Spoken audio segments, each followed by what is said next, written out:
Hello and welcome back to Medium Rare. My name is Rag Reynolds and today we are just talking about one single story. If the events that have been alleged are true, this is horrific. This is horrible, and I must warn you of that before we get into this. And it involves some very big names on the YouTube platform. And just before I get into it, make sure to hit that subscribe button and also turn notifications on, because if there are any updates to this story, I will be bringing those to you. Also be sure to follow me on social media, links in the description down below. So now before I get into a little deep dive of this, I just want to give you a little too long didn't watch type summary. So essentially what has happened is a YouTuber, Carrigan, has come out with a story on behalf of his friend who was allegedly gang raped by Austin McBroom, his father, a security guard, and an NBA player while they were in Miami. Now a lot of people are doubting this entire story, one because they do not trust Carrigan, they see him as a clout-chasing liar, and also because the person who allegedly suffered this crime, suffered at this incident, is anonymous. So now what I'm going to do is I'm just going to go through everything that's been happening, everything important, and I'm going to break it all down for you. So Carrigan is an ex-member of Team 10, and he uploaded a video called The Truth About the Ace Family. In this video, Cole sets things up by sharing some screenshots of people who have had experiences with Austin McBroom of the Ace family. These people had responded to a tweet that Cole had sent out, and after that tweet got some attention, Cole also claims that his friend received this text message in response to it. And as you can see from this text message, it was essentially someone saying, I think it's in your best interest if you told Cole to stop. Basically, whoever is sending this message to Cole's friend was telling them to shut up and stay quiet. Now this friend who was receiving this text message is the person who was allegedly gang raped by Austin McBroom and some other people, but I will get to those details in a little bit. Cole then shows some screenshots showing that he spoke to Keemstar about this, and Keemstar had asked to do an interview with Cole's friend to try and piece some of this together and then make a drama alert video. However, Cole's friend wanted to remain anonymous, and then they didn't go on drama alert. They thought that Keemstar was going to be making a video anyway, and they wanted to see things unfold from there. However, Keemstar ended up not making the video because he never got the interview. So Cole then texted Keemstar later on asking him how much did they pay you to keep quiet, to which Keemstar responded 500k. Cole took all of this very seriously. He told his friend about it, he made it public in this video, but later on we found out that this isn't exactly what Keemstar had meant. Keemstar was making a sarcastic joke, and he had even sent a text message to Cole saying, I'm being sarcastic, I'm not being serious, I wasn't paid off, and Cole has not yet commented on that. But all of this has only led Keemstar and many others to see Cole as a clout-chasing liar, because if he's lying about something like that and he refuses to say that Keemstar was only joking, he's trying to make that into a thing, then what else could he be lying about? In Cole's video, he does go on to say that he's making the video on behalf of his friend because she is too scared and too embarrassed to come out with all of this on her own. And that is why she wanted to stay anonymous. Cole goes on to say that at first his friend was texting back and forth with Austin McBroom, and she was showing him pictures of girls that she knew, and Austin was getting to pick and choose, kind of like Tinder, swiping left and right, choosing which girls she should bring with her to the trip to Miami where she was going to meet up with Austin. Cole also goes on to show some pictures of Austin and his dad Alan in Miami together around this time, June 22nd, just to prove that the dad was also there. And then Cole gets to the alleged incident that happened when they were all in Miami. So Cole claims that his friend told him that her and her friend went to their room to get changed, and while they did that, Austin, his father, and a security guard and two other guys came into the room and forced themselves on the two girls, despite those two girls specifically and repeatedly saying no over and over again. Austin,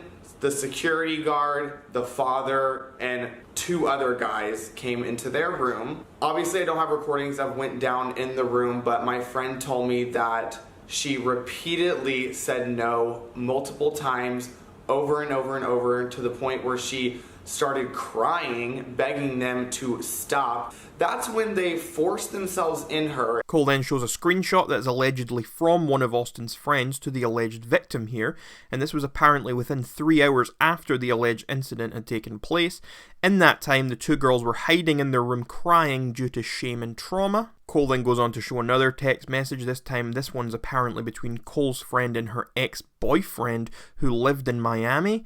And this text is her asking him for help and saying that her friend was raped, but no mention of her actually being raped. Cole then goes on to show some pictures of bed sheets from that same day, saying that this is from when the girls were raped. So then Cole decides to call his friend on this video, and using a voice changer, she tells her side of events and basically explains the story a little bit more. So just to highlight some key points from that call, the girl claims that they were all on a boat and that they drank a lot, but not to the point where they couldn't remember anything. We went to our room, and mind you, me and my friend are pretty drunk, not to the point where we can't remember anything. Everyone got off the boat and went to the rental house they were staying in, these two girls included. The two girls went to their room in that house and they took off their bathing suits. They were completely naked, about to shower. So we start taking our bathing suits off and we turn the shower on and we're both naked. Austin McBroom then came into the room and was being very flirty, was touching her arm, all that sort of stuff. And all of a sudden, I hear the door open, and it's Austin McBroom. And he's just like, oh, hey, like, what are you guys doing? You know, like, just being really flirty. And then he, like, comes and starts, like, rubbing on my arm and then just talking to us. Then one of Austin's basketball friends apparently came into the room and he was acting the same way. And then before I know it, one of his basketball player friends comes in the room too and is like trying to do the same thing, touching us. The two girls were not pushing them away, were not fighting back because they were too drunk and not able to. You know, we're not like pushing them off because we're so drunk, we're really not even capable of like pushing them off of us. The next thing Cole's friend remembers is then being on the bed and the NBA or basketball player was having sex with her. But the next thing I remember is unfortunately being on the bed and his NBA player friend was having sex with me. She then says that she specifically does not remember giving the guy consent.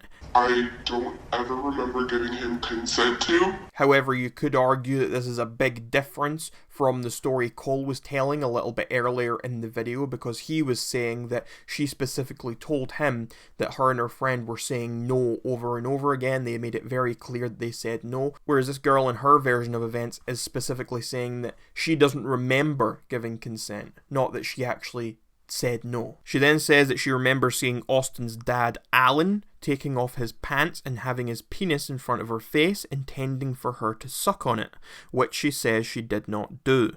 The next thing I remember is looking up and Austin's dad, Alan, is there, and I am seeing him unbuckle his pants, pull down his pants, and pull out his penis in front of my face, basically wanting me to suck his penis.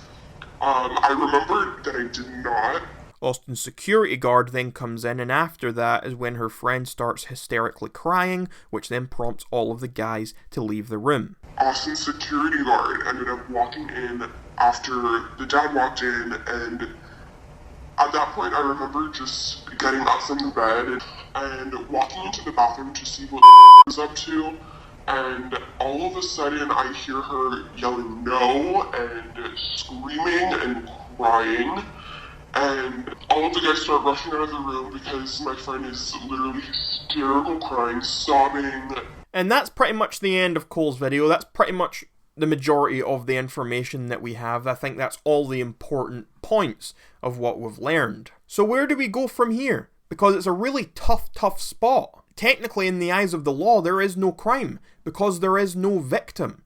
And the reason for that is because the victim is anonymous. When you have an anonymous victim, there is no way for these charges to be pursued. So if this incident actually did take place, it all relies on one of these two girls who was a victim coming forward to tell their story in a more official and public manner. They need to actually go to the police and get something on record. Because as of right now, no real charges can be made, because everyone's anonymous. However, I do think it would be wrong to ignore this story outright. It is clearly something that is very horrific, very troublesome, especially since a guy with such a big YouTube channel, such a prominent member on this YouTube platform is being accused of something so serious. I think this is absolutely something we need to look at, we need to investigate, and we need to make sure 100% that the truth gets out there here. It would also be wrong to outright call these girls liars, despite what anyone might actually think of Cole, because Cole isn't the one who is alleging that he experienced the sexual assault. It was these two girls. And yes, Cole may be a flawed messenger in many people's eyes,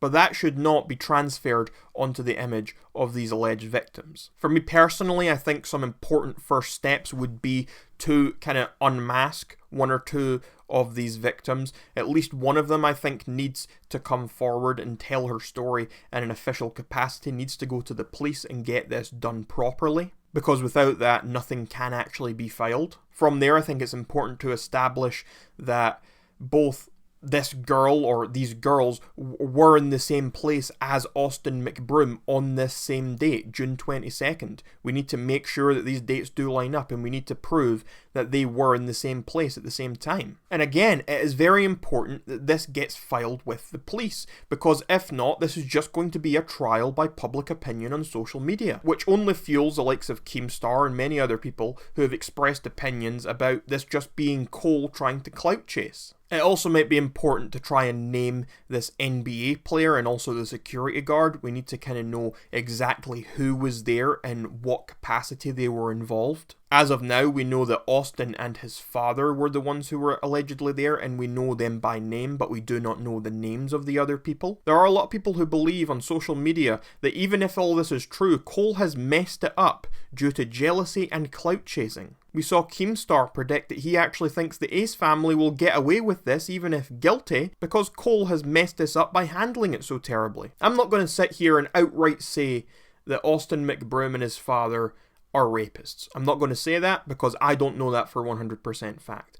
I'm also not going to sit here and tell you that Cole or these girls are lying, because I don't know that either. I do not know the answers to these questions. No one does, and anyone who's telling you that they do is not being truthful with you. The only people who know what happened are those who were allegedly involved in this incident. But as I said earlier, I think it's important that we get all the facts laid out on the table. I think it's important that everyone understands what's actually going on here from all sides. To me, this does seem like a believable story. However, as I keep saying, when you have anonymous victims, it is very, very hard to prove anything like this. There is essentially no crime in the hands of the law because there is no real victim. An anonymous victim is not a victim in the eyes of the law. But anyway, these are all just my thoughts on this situation, and I'd love to know what you're thinking about all of this, so please let me know in those comments down below. What do you think about Austin McBroom? Do you think he's innocent here? Do you think that this all happened? Do you think that this anonymous girl who spoke to Cole, do you think she's telling the truth? Do you think this is a setup by Cole? Like, what are you thinking here? Because I've seen a lot of different theories, a lot of different opinions out there on social media,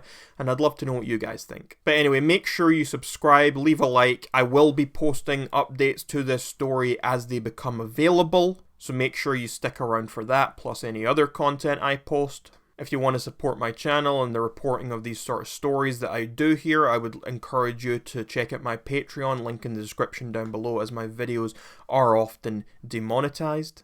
But until next time, my name is Rag Reynolds, this was Medium Rare, and you are welcome, society.